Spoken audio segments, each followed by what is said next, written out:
Alrighty everybody, we're going to be going to check a property in my hometown. I've found a bunch of sheds on it in the past. Usually they're old and beat up, but I found a couple fresh ones over the years. They just clear cut it this year, so I don't know if there's going to be any. I don't hunt it anymore because there's not really any big deer. Emotional damage! But it's the property that I've probably, how I learned how to like find deer on. It means a lot to me. I basically tried to find a huge piece of wood, so it's like 160 acres, and try to perfect my hunting skills on it. So I know where every single deer trail is, I know what the deer do, where they bed, and where every single food source is. So we'll see if I can pull up a shed or two, and yeah, I'll keep you updated. Right now I'm standing in the place where I found my first ever antler.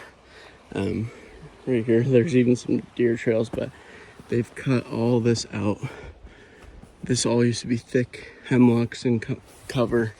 They would sit in here all winter, all during the season, and then they'd scent check this entire river bottom, the buck starting to rut, and you'd have constant movement. And unfortunately, they've just destroyed it, so it won't be good for another 6 years plus, probably. Kind of sucks, but I'll show you the tree stand where I shot my first deer out of. It's where my climber was. Alrighty, we are at the tree where I killed my first deer. They've clear cut everything, but it's still standing. I went up in a climber in this tree, went up to about there. Here's the river, and I shot it about right there. It's crazy kind of reflecting on it. It's a little sad, but I don't know, these things happen and you just have to adapt to New England and what it throws at you, whether it's people coming in, just ruining spots, harassing the wildlife, or different things. But yeah, it's just kind of crazy to reflect on.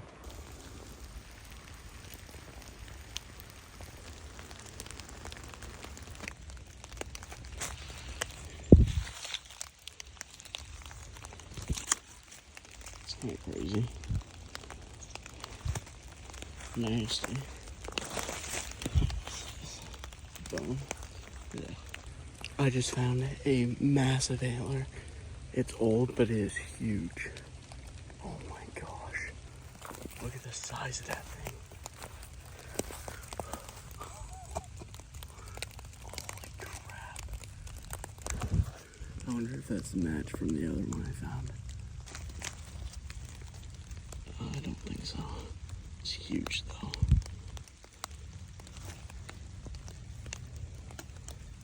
Big old base. Just bumped a big one. Still holding.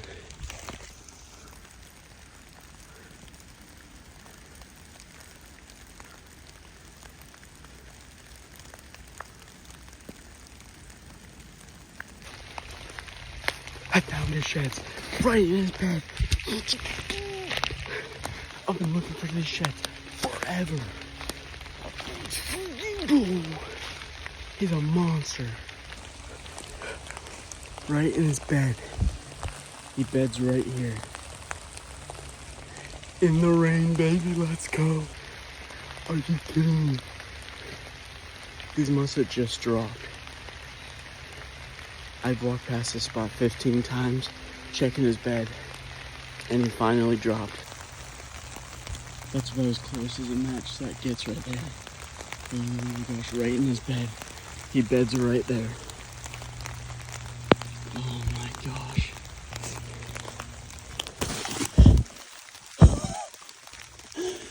It's a toad. Oh my gosh. That's a monster. Yeah, I think he's been bedding here.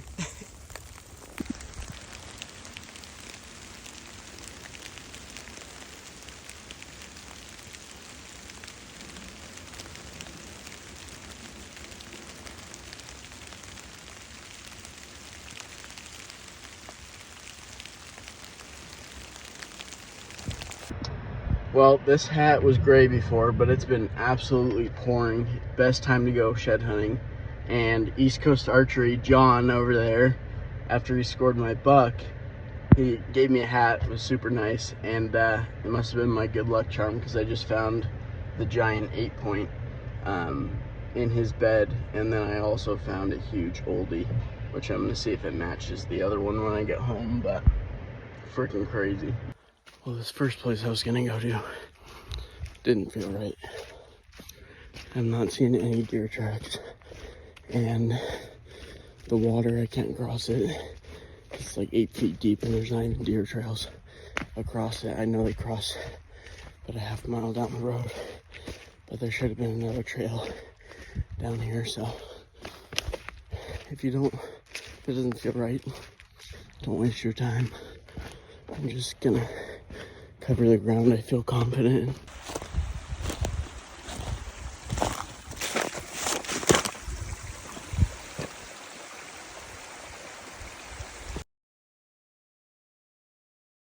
So we just got a bunch of fresh snow, so I'm out tracking a buck.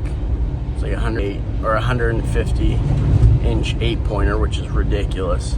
A lot of people know about him. I'm just trying to find his sheds because I know where he lives. But I tagged out, so I didn't get to hunt him. But yeah, we'll see what he does next year. But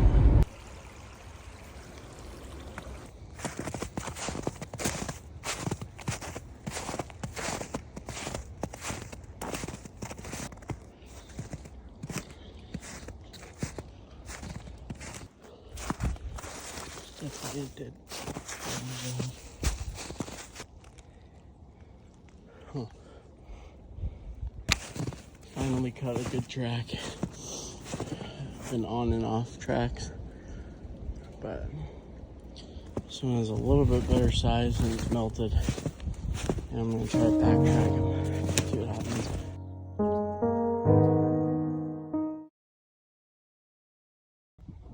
Now that is the target buck.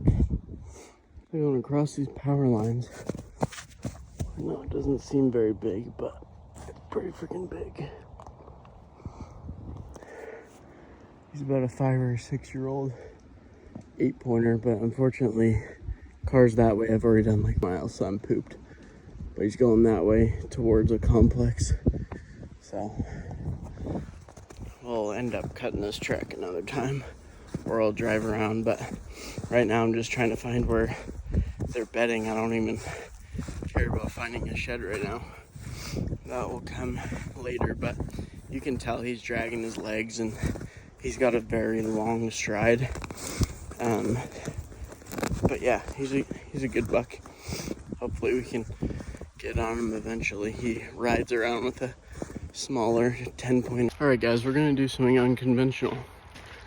I'm not shed hunting while I'm walking back on this path because I know there's not going to be any on these power lines. But what we're going to do is we're going to talk about some controversial topics while I have a couple minutes walking. So I was thinking about the most controversial topics in the hunting and fishing industry, and I was like, I wonder what the biggest things that people segregate on. So the first one is fly fishermen versus normal fishermen, and that mixed in is bass versus trout. So that's one. The second one is gun hunters versus bow hunters. No! God! No! Slash crossbows are counted in the gun category for obvious reasons. And then we have bait versus non-bait. I need to shorten this category. There's a lot. What was the other one that I was thinking of? Let's see. Waterfowl versus deer hunters. And then you have turkey hunters versus deer hunting, and what people think is better or not. And then you have public land versus private land, guys. There's a whole bunch of different topics where people get offended by so many things, and it's really funny. You could even go into the social media aspect and be like, hey, why do you post so many things of like your daily hikes or your shed hunting? Like, why do you even bother to film it? Just do it. And for me, it's not so much a trying to get famous or post a lot of content reviews. For me, it's how do I explain this? It's a way not to keep myself accountable. I think that's kind of get that without, you can keep yourself accountable without making videos. But for me, it's something cool, like a memory to look back on. So one of those things is like, I can look back at every shed that I found that I've filmed.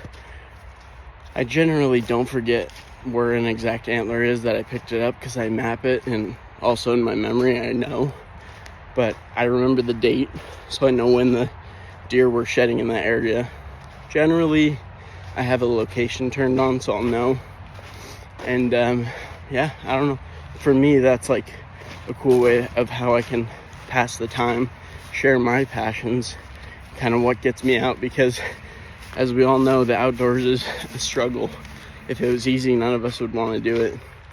And the last controversial thing is East Coast versus West Coast, and also even East Coast versus Midwest. Because I went to Idaho for multiple years, hunted mule deer, all that stuff. The biggest thing people think is they're like, oh, well, whitetails are easy. They're all in fields, and you basically have a food plot. They come to and you shoot them, which is like maybe 6% of all whitetail hunters.